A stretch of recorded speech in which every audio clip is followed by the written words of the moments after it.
Good evening. I'm delighted to welcome all of you who are here tonight and those of you who are watching on television and online to the Newseum's Walter and Leonore Annenberg Theater. I'm Jan Newhart, the Chair and Chief Executive Officer of the Freedom Forum. Tonight, we mark the opening of the Newseum's newest exhibit, 1776, Breaking News, Independence.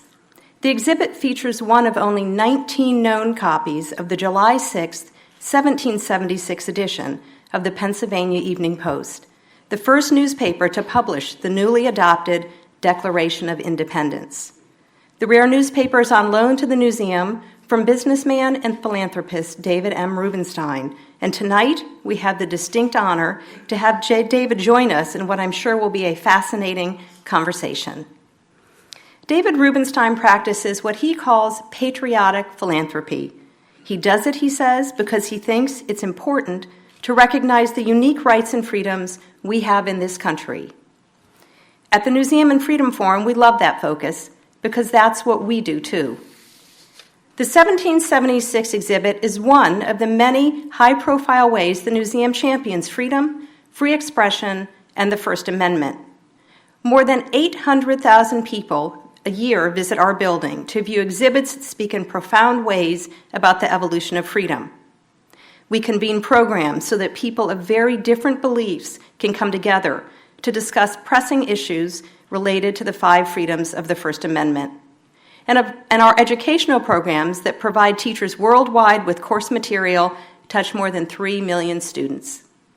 The 1776 exhibit, in addition to showcasing the issue of the Pennsylvania Evening Post, features interactive kiosks allowing visitors to zoom in and explore the newspaper in high definition. Illustrated panels around the gallery use the format of a graphic novel to tell the story of how and why delegates from the 13 American colonies gathered in Philadelphia to break the bonds of British rule and forge a new nation. I'd like to welcome our Press Pass members tonight, our members of the Friends of the First Amendment Society, and our Corporate Engagement Program members, and thank them for their support of the Newseum's work. Most of all, I'd like to thank David Rubenstein for making the 1776 exhibit possible through his generous support. David's leadership and patriotic philanthropy have been transformative for Washington and our nation. Here are just some of the other things David has done to recognize, promote, and preserve the precious rights and freedoms we enjoy as Americans. He gifted millions to restore the Washington Monument and the Lincoln Memorial. He helped preserve our founders' legacies at Thomas Jefferson's Monticello, George Washington's Mount Vernon, and James Madison's Montpelier. He purchased a 710-year-old copy of the Magna Carta and returned it to the National Archives so it would be accessible to the public. And, proving that he cares about living beings beyond humans, David made a generous gift to the National Zoo to help the giant pandas reproduce and escape extinction. But David does not just give. He gets involved with the institutions he supports. He chairs or sits on dozens of boards, and that's in addition to being co-founder and co-CEO of the Carlyle Group. David likes to remind audiences that philanthropy is an ancient Greek word meaning love of humanity. It's not just rich people writing checks. For our communities to thrive, we need as many people as possible to share their ideas, their time, and their talents. And David is certainly leading by example. He has unquestionably made the world a better place for humanity, and for that, we should all be forever grateful. Ladies and gentlemen, please join me in welcoming David Rubenstein and our interviewer, Newseum CEO Jeffrey Herbst.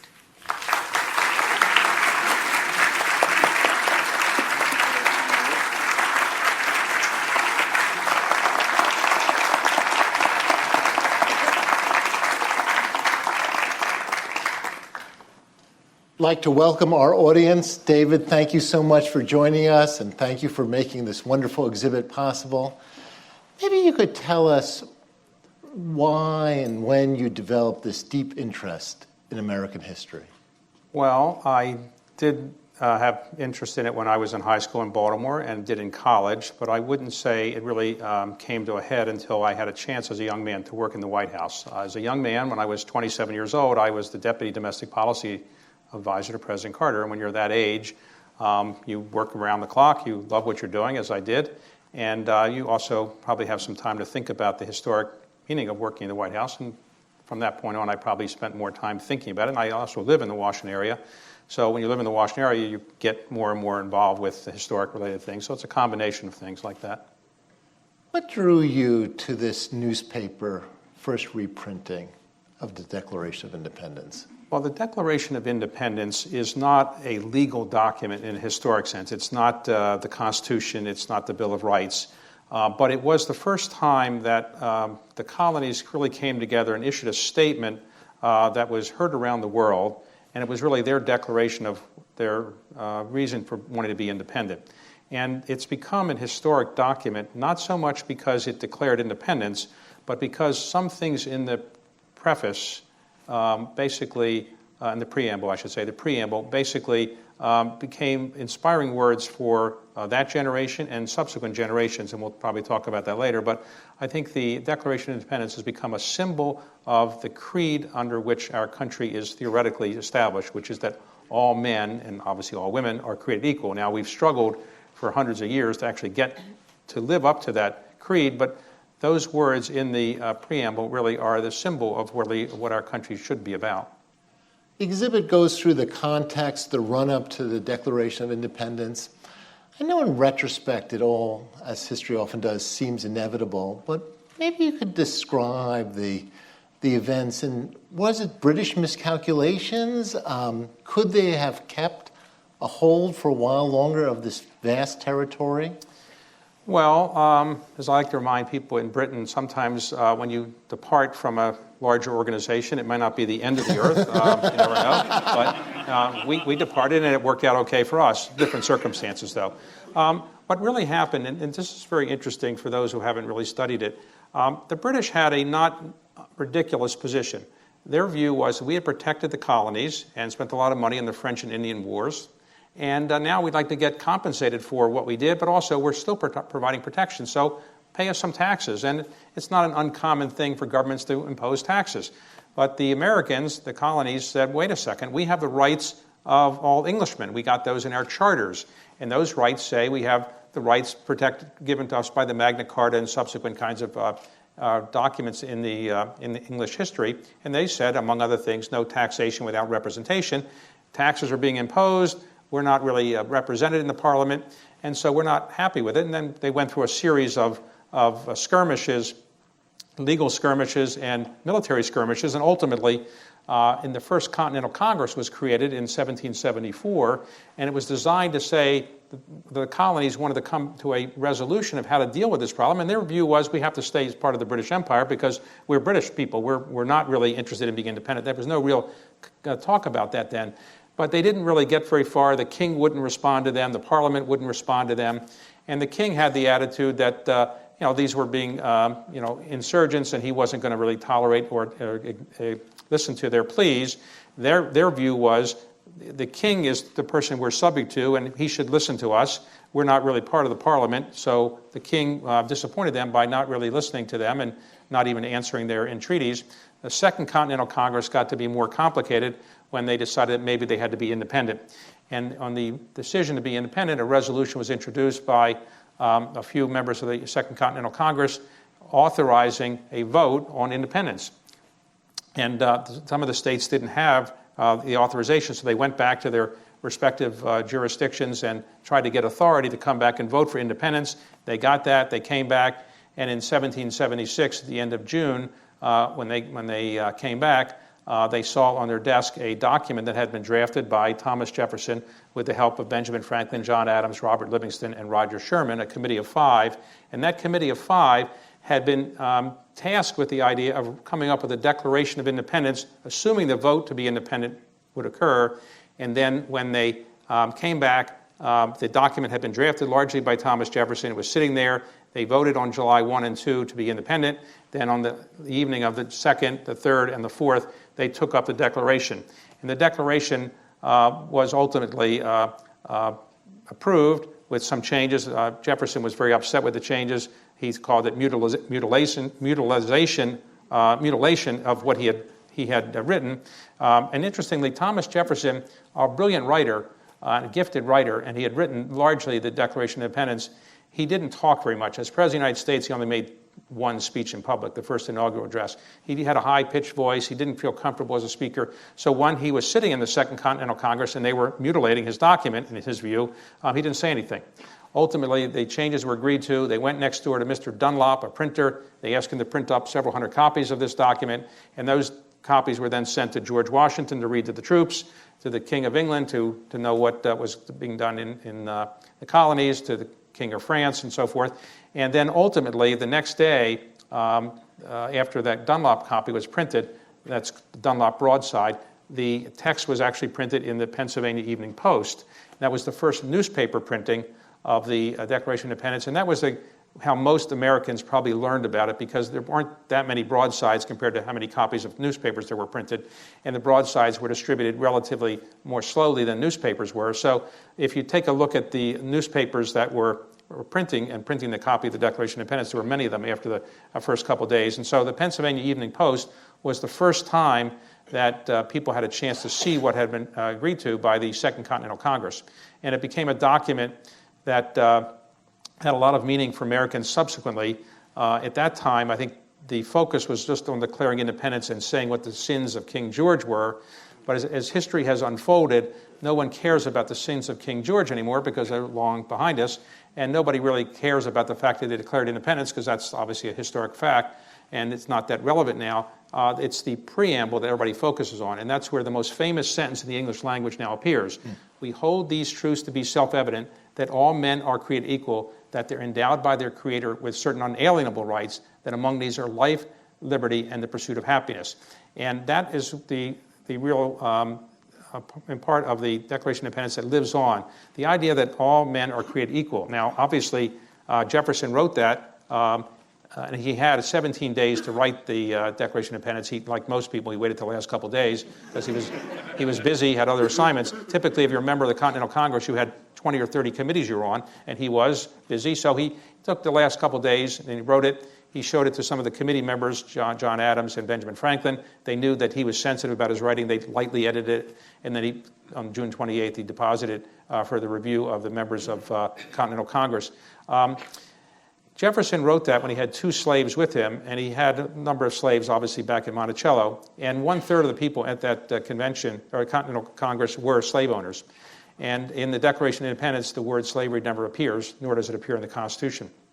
And you kind of say, how can somebody say that all men are created equal when you have slavery? And that was one of the obvious inconsistencies with what they were talking about. They wanted all men to be created equal. They wanted to be free of England. They wanted to be independent. They wanted to be treated the same way British people were treated, but they didn't really want to treat slaves that way, and nor did they want to treat women that way, or people who weren't white male Christians of a certain kind of religion. So it was in Congress thing, and people often ask, how could Jefferson have written this? Well, the truth is he didn't need to say that, because all he was trying to really say was, we're going to be independent, and these are the sins of King George. But he added this because he had written something similar before in Virginia, for the preamble to the Virginia Constitution. He felt that there were certain inherent rights that humans had, but Jefferson's view was, you're born, in effect, with certain equality and inherent rights, but the way our society has evolved, we can't really have blacks and whites living together. And Jefferson, early in his career, thought that maybe we should end slavery or end it by having slaves be freed and they should go live elsewhere. Subsequently, he gave up that view because politically it was very difficult to support that view. Jefferson's view later in life was that probably slavery shouldn't be tolerated, but it was thought it was unrealistic to end it, and he kind of didn't become a principal advocate for ending it. Jefferson's statement that all men are created equal, though, became a creed of our country, and then later on, after the Declaration of Independence, after the Revolutionary War, in other countries, people took up the rallying cry that all men are created equal, and even though Jefferson never actually explained what he meant by all men are created equal, he lived 50 years after he wrote that sentence, he never actually explained what he meant. people have taken it to mean that this is what the goal of our society should be, and other societies say that's what the goal of other societies should be, that people have equal rights, equal opportunities, and obviously in our country we've been struggling to get there. But that's why the Declaration is so important, because it really became the creed of our country. And then when the person who believed in that more than anybody else was Abraham Lincoln. And when Abraham Lincoln was a young politician, he was not somebody who believed probably that all men are created equal, but later in life, probably in the 1850s, he began to really become a fan of the Declaration of Independence, and he began to say, yes, we should get the United States to go towards that goal of all men are being created equal. And famously, when he gave his address at Gettysburg, he said, 77 years ago, our fathers brought forth on this continent a new nation, conceived in liberty and dedicated to the proposition that all men are created equal. Well, actually, it wasn't really that proposition that everybody was interested in probably at the time, but what Gary Wills calls a wonderful sleight of hand. Lincoln basically said, well, you thought we were fighting to keep the Union together, but we're actually fighting to make sure all men are created equal, i.e. end slavery.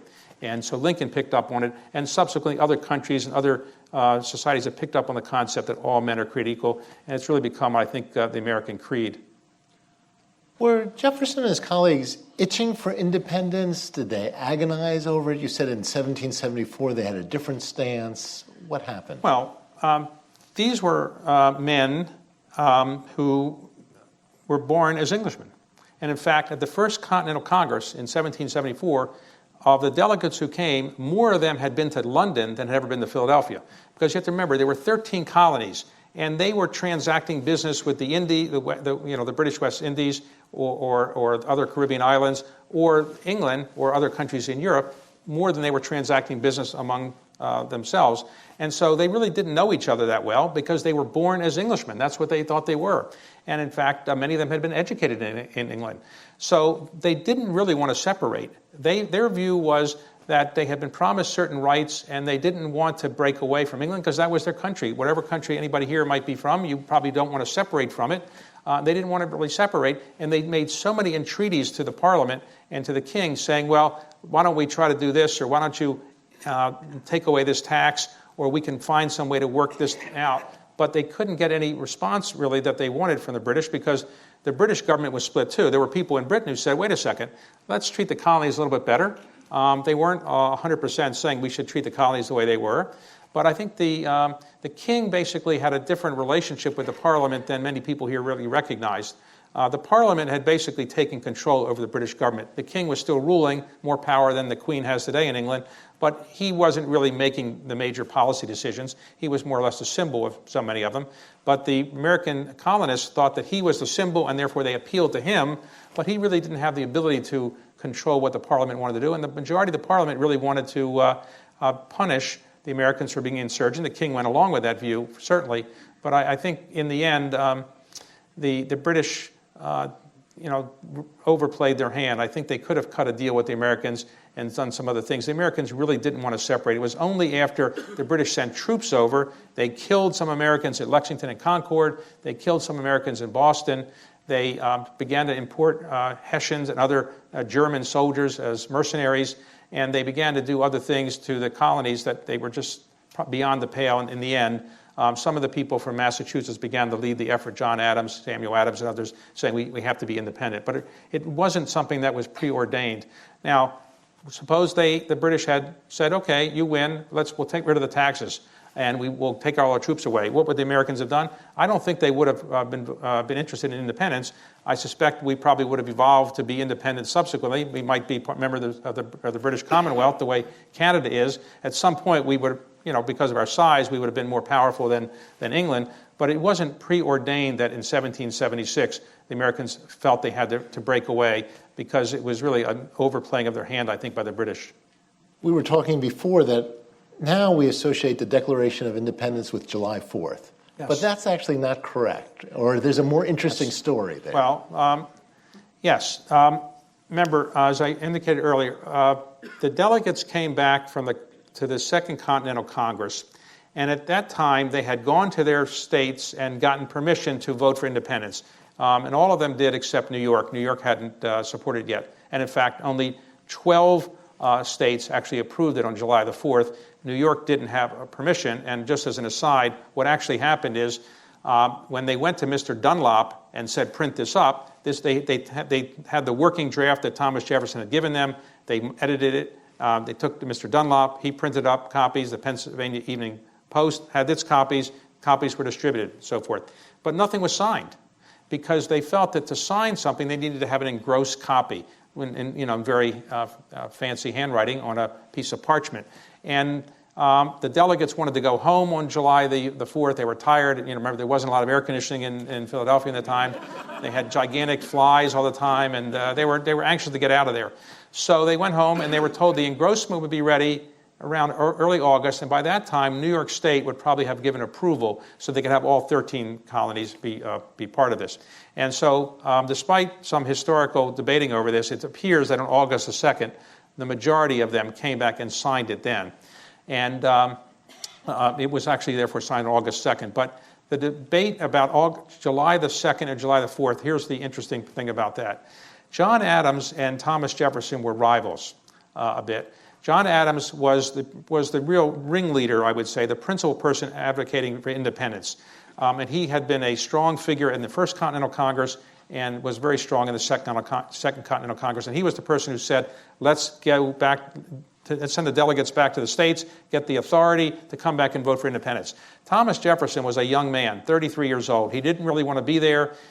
He had some illnesses in his family. He'd rather be in the Virginia state legislature because that's where the real action was thought to be. You're drafting up a new constitution for Virginia, and who cares about the Second Continental Congress? But he was importuned to stay because he was the junior man in the totem pole of Virginia. He stayed, and ultimately, Adams and he kind of came to a working relationship that was good then. But over many years later, they fought. And they fought over different principles. Adams later became a president who was a federalist, a strong federal government person. Jefferson became president, but he was a weaker federal government and more of a, I'd say, closer to the people kind of a Democrat. And that caused some problems. But the problem between the July 4th and July the 2nd was probably some of their disagreement, and this is what it was. On July the 2nd, after they finished the vote, John Adams that night wrote a letter to Abigail Adams. And there were about 1,000 letters between the two of them. It's an extraordinary correspondence. And he said, this will be a day that will be celebrated forever in our history with fireworks and so forth because today we voted to be independent. Okay. Now, he thought July the 2nd would be the day they would celebrate. July the 4th was, of course, the date that the Declaration explaining the reasons for the independence was agreed to. Not a legal document, more or less a propaganda document saying here's why we want to be independent. So people at the time didn't really focus on July the 2nd or July the 4th to be celebrated. Adams obviously had already written that he thought July the 2nd should be the date that they focus on. When July the 2nd, 1777 came around, a year later, the Continental Congress was so busy with so many things, they forgot the date. They forgot. So they realized it, and they realized it at the end of the day, and they said, okay, let's get organized, let's have a celebration. They organized it for the July the 4th. So they celebrated, and they had fireworks on July the 4th. Now, you might think this is insignificant, but for Adams, he would say, look, the soul and substance of what really went on in the days of fighting for independence occurred on July the 2nd. That July the 4th independence document, that's not really that significant. Jefferson would say, well, wait a second. I explained all of the reasons, and this is what really everybody knows about why we did it, and July the 4th was more significant. So they kind of sparred over what was more significant. Adams was always upset for the remainder of his life that July the 2nd wasn't celebrated, and Jefferson always thought that July the 4th was more important. Now, many people took it as a symbol of divine intervention or providence, that the fact that both of these men died exactly 50 years afterwards. They both died on July the 4th, 1826. And people said, whoa, somebody up there must be focusing on the fact that one of those two dates is significant. But anyway, and obviously Adams had, in his deathbed, said Jefferson still lives, and he didn't realize that Jefferson had died a few hours earlier. They signed the Declaration July 2nd, July 4th. What did they expect to happen next?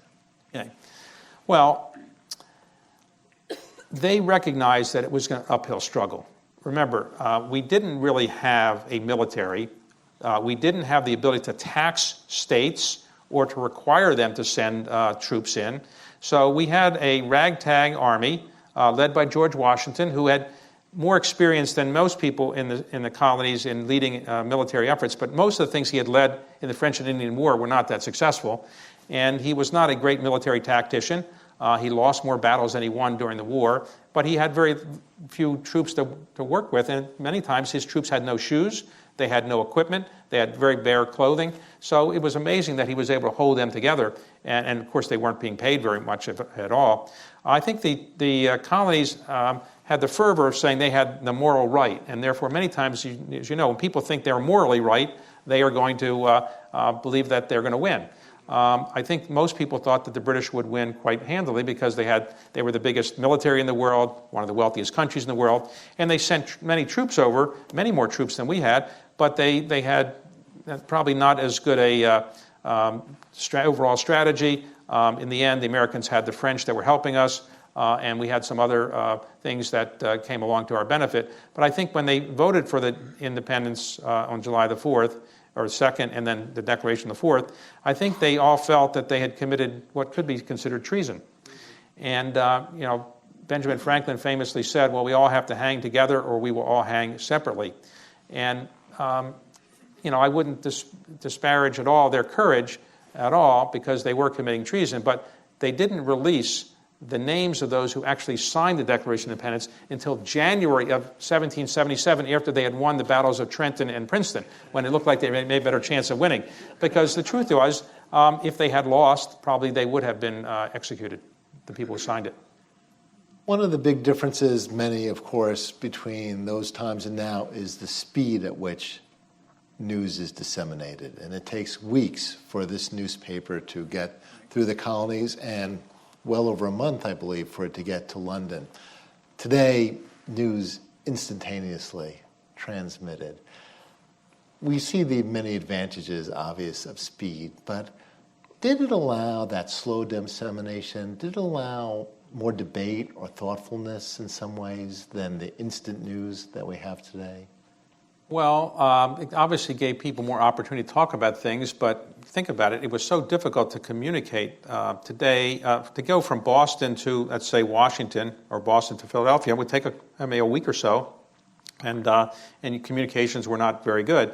The communication system was actually not so bad in terms of mailing letters, not as good as we have today, but Benjamin Franklin was in effect the Postmaster General of the United States, and he had actually his wife set up a pretty good system that worked. Benjamin Franklin was spending a lot of time out of the country, but his wife actually made it work. And it was a system where you could get a letter in a couple days, generally. But sometimes, as you point out, when the Dunlop copy was sent to the King of England, he never actually responded to it. It took probably a month to get over there. And the British reaction to the Declaration of Independence is interesting. They never formally responded. They didn't have a formal response. They didn't say, well, thank you for letting us know, or this is outrageous. They didn't do that. What they did is they hired two people to kind of more or less be pamphleteers who wrote pamphlets similar to Common Sense, which had been written in the United States by a British person. And they kind of made fun of the concerns that the Americans had expressed. And one of the main things they made fun of was the fact that they were saying all men are created equal when there was slavery in the United States or the colonies. So I think the King of France was sent a copy of Dunlop version, and I think he never really got it. Apparently 3 months later it became clear he hadn't really gotten it. So communication was relatively slow, and in those days people communicated very often by writing letters. And one of the lost arts today is letter writing. Anybody remember what a letter is? You write a long letter. So, they didn't have tweets or anything, but if you go back, and you're a historian, which I'm not, but if you read what historians really deal with, it's the letters that these people write. And the letters are extremely personal. They're very thoughtful. As I mentioned, John and Abigail Adams had about 1,000 letters that they wrote between each other, and they're extraordinary letters of the nature of the relationship and talking about politics and personal matters. I think Thomas Jefferson, I think we have about 14,000 extant letters of his, and he had a very good system to keeping track of his letters because he had a system where he would write a letter and he had a kind of a pen that was copying it so that he had a copy of everything he sent. But the letters were quite long, and they would could take weeks to get across the United States or across the ocean. It might take a month or so. And people still, felt that was the best way to communicate. There was no better way. 1776, momentous for another reason. Adam Smith publishes The Wealth of Nations. On the one hand, the United States leaves eventually the British Empire, becomes a smaller political unit, although it's geographically large. On the other hand, Smith is arguing that bigger the market, the better. And that tension has really persisted for over 200 years, and we have almost 200 countries today, but a desire for bigger markets. Does it seem to you that the desire for self-determination has in the end won out over what economic rationality might say, which is stay with the bigger market? Well, self-determination is the creed that has more or less won out in some ways. I was reading a book recently about the relationship by John Meacham, a book by the relationship between Franklin Roosevelt and Winston Churchill. And Winston Churchill was a man that we all admire, and he's an extraordinary statesman, but he was in all their deliberations defending the British Empire, whereas Roosevelt was saying, no, we have to let all these countries around the world now be self-determined. India should be independent, and other countries that have been part of the British Empire. And Churchill, for all of his strengths and virtues and intelligence, couldn't quite get the concept that people should be allowed to determine their future. So I think in the end, self-determination has won out, and in the end, capitalism has won out. If you think about it, when many of us were growing up, we thought, okay, you have two systems. You have communism and you have capitalism, and it wasn't clear to everybody that capitalism would prevail. It more or less has, and even countries that were communist today have some different form of capitalism, and it probably wasn't evident to Adam Smith that would be the case, that all these countries would ultimately adopt a more or less a capitalist system. Central to the exhibit is the actual artifact, the newspaper, and you've generously donated other artifacts to other cultural museums. What's the value to you of these artifacts in the digital age? That's a very good question, and maybe the most important question. So, why should anybody care when you can see it online anywhere? In fact, why do we need museums? You can see everything online. Why do we need the National Archives? Why do we need presidential libraries? Why do we need the Smithsonian? Why do we need all these museums? Because everything is online today. In my view, the answer is this. When you see an historic document, and just deal with those for a moment, it has an opportunity to make you think. And thinking is a good thing. And what I generally think is that if you can get young people to think about these historic documents, they might learn more about the history. And if they learn more about the history, they might be a better citizen. So many of our young students are not even required any longer to take American history or civics courses in high school or college. And so you find amazing surveys like Pew's survey, of high school sophomores not long ago, that showed that more high school sophomores can name the first three names of the Three Stooges than the first three names of any founding fathers, which is not an encouraging sign. But it's not just students. Barely 50% of Americans in another Pew survey can name the three branches of government, which is hard to believe. So I think if you go to a museum and you see a historic document, it's likely for an older person or certainly a younger person to make them ask questions and to go back and think about things and maybe do some research and read. If you just look at it online, you can just push a button and you go on to the next thing. But you physically go to the museum. Your parents might drag you to the museum in some cases when you're younger. But when you go there, you actually have a chance to think about what this document means. And so when you actually see the relic, the historic document, I think it has some meaning to people. So yes, we could have a facsimile of the Pennsylvania Avenue Post, and maybe only a few people would really know. But I think when you can actually go to somebody and say, you're going to see the same document that people saw in 1776, it kind of makes you think, wow, this is interesting, and how did this document come about? So I think the importance is to educate people, get them to be inspired to learn more, and the theory that if you learn more, you read more, you'll be better citizens. We're better citizens, we'll have a better democracy and better government.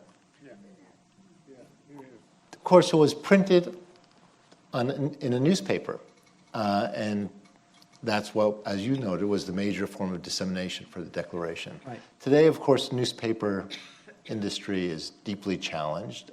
People get their information other ways. Not because of me, because I still buy 6 or 7 newspapers every day. I'm carrying them around. I don't like to watch them. I like to carry them around. I'm walking through airports all the time. People are saying, who is this guy? He's a bag man carrying all these newspapers. But I like to read the newspapers, and I'll be the last guy that's going to be reading newspapers probably. But do you think that has an effect, that the demise or the challenge to the newspapers as a physical object, do you think that has implications for our democratic discussion and our democracy? Well, obviously, it's always dangerous to say progress is not a good thing. On the other hand, everything that is new isn't also a good thing. So I do think that let's say when I talk to my own children, I have 3 children. 2 of them went to Harvard, 1 went to Duke. So they're pretty well educated, and they don't read newspapers in the way that I do. They read all things online, and I always wonder when you're reading online, can you get as much out of it, and will you really read as much and go through every page? I don't know. I'm sure that there are a lot of brilliant young people who are not reading newspapers and doing other great things, but I do think that reading newspapers is a very useful thing, and it was an important part of my life. And a newspaper addict, I guess, and I just think you learn a lot by it. But each to his own. Every generation is different. George Washington's father reportedly, used to say that your generation, George Washington, is not really going to get anywhere because you're not really hardworking and so forth. Every parent says to their generation, to their children, that they're not going to be good enough. And that's been going on for 10,000 years. So I suspect that when I say that the next generation isn't really reading enough, who knows whether I'm right or not. But I do think that newspapers have played an important purpose and function in our society, certainly.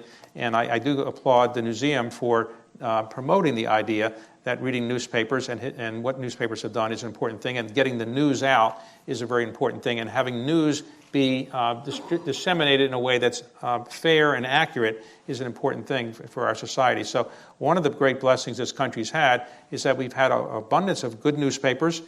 We've had an abundance of great journalists, some of whom have died in the service of their profession. But I think reminding ourselves on a frequent basis that we're blessed to have this kind of newspaper society is valuable. I think other countries haven't always had open newspapers, and some still don't have open newspapers. One of the benefits of our society is that people are allowed to think, and they can think whatever they want, and they can write whatever they want. And the First Amendment is one of the great things that our founding fathers gave us, though I should point out it wasn't in the original Constitution, and it really wasn't originally the First Amendment. But Thinking of this discussion has been anchored around this document, Declaration of Independence, and its reprinting. In our times, what do you think are the seminal documents that 100, 200 years later people will talk about? From our country or from across the world? Well, in Western society, I think the Magna Carta probably has been overstated in terms of its importance to Britain, probably understated its importance to our country. But the Magna Carta, I think, is probably the most important document in Western civilization because it contains certain rights that we now regard as part of our society, part of our nature and our system, even though they were initially given to just the noblemen. But now we've translated them to everybody. I think in our country, the Declaration of Independence, the Constitution, and the Bill of Rights are the most important documents. The Declaration, again, is a propaganda document in some ways. However, because it had these important words about all men being created equal, it became the creed of our country. And even though we've struggled to live up to that creed, it's been a goal that people have adopted and other countries have adopted as well. The Constitution is the oldest surviving constitution in the world. It's a brilliant document. I often say to myself, if today we were going to put together a new constitution, who would be the 57 best people we could pick in the United States to come together to be at the Constitutional Convention? I assume we would have more diversity than they had in those days. It'd be hard to have less diversity. On the Bill of Rights, it's interesting, just as an aside, the Bill of Rights, which is part of the Constitution, was an afterthought. As we all know, in the Constitutional Convention, because they wanted to get out of there, when George Mason said, we need a Bill of Rights, they said, well, we don't need it because the states have their own constitutions and they have bills of rights in there, and we're not really taking any rights away. So they dismissed it, and 3 members of the Constitutional Convention didn't sign the Constitution because they didn't have a Bill of Rights, George Mason being one of them. And then subsequently, James Madison recognized that he had made a mistake, probably in not supporting a Bill of Rights, and ultimately, in the first Congress, he got the first Congress to agree to a Bill of Rights. But interestingly, what went to the Congress, went to the states for ratification was 12. initial Bill of Rights. He had actually there were 200 proposed Bill of Rights or amendments to the Constitution in the ratification process. He distilled them down, and ultimately in the House of Representatives they had about 17, and then they met with the Senate. The Senate had 12. They ultimately compromised on 12, and 12 went to the states, and 10 were ratified. Interestingly, the two that were actually the First Amendment was not the First Amendment then.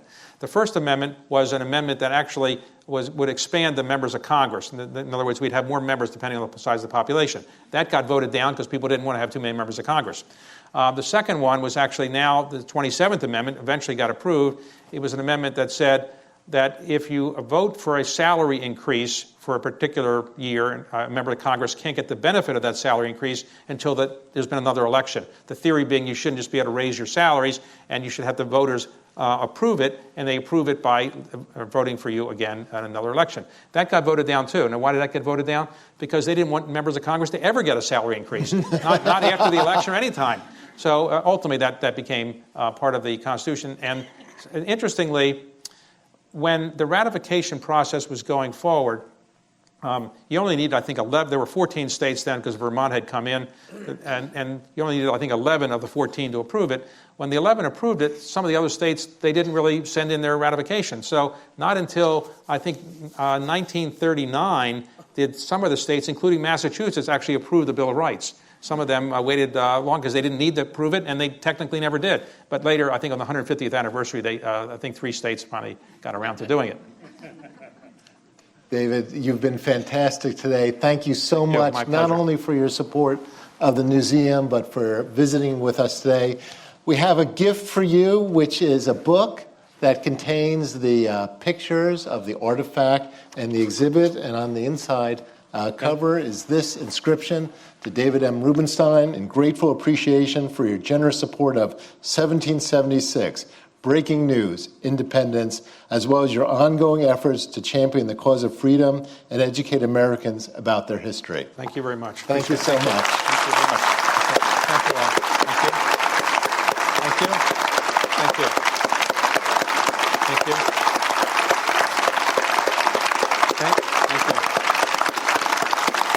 Okay.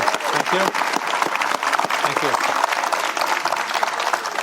It's a pleasure to see you all tonight. Thank you for coming out for this important and illuminating discussion.